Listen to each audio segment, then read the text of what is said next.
One of the claimants to the Ndebele Kingdom, Stanley Raphael Khumalo, has written to President Emmerson Mnangagwa threatening to take over Bulawayo State House and revive the kingdom in the Matabeleland region. In a letter dated May 12 directed to Mnangagwa, which he said he submitted through the Zimbabwean embassy in South Africa, Khumalo, who calls himself King Mzilikazi II, announced that he would lead his people in South Africa who were displaced by both the Rhodesian and ZANU-PF-led governments and occupy Bulawayo State House. It is, therefore, announced that His Royal Mzilikazi II shall be leading a peaceful but massive crusade of his people suffering in South Africa back to their home country, Mzilikazi.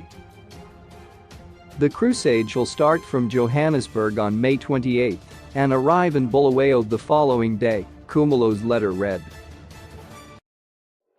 His Majesty shall address the nation in the newly revived, free and independent state of Mzilikazi on May 29. His Royal Majesty shall thereafter move into the State House in Bulawayo on the same day as his official residence and begin to rule over his kingdom.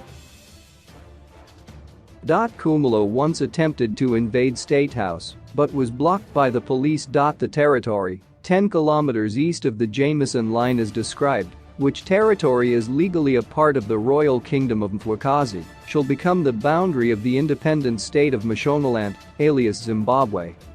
Please note, Mr. President, the Ndebele people are not unaware of your brutality and your lack of respect for Ndebele life with your government, your security personnel, and with the help of the quiet diplomacy of British government, he wrote.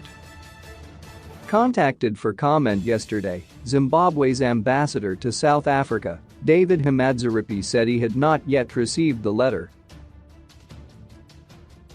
"No, I did not receive any such letter," Hamadzaripi said. Other claimants to the Ndebele Kingdom are South Africa-based Bulelani Collins Khumalo and Peters White Khumalo.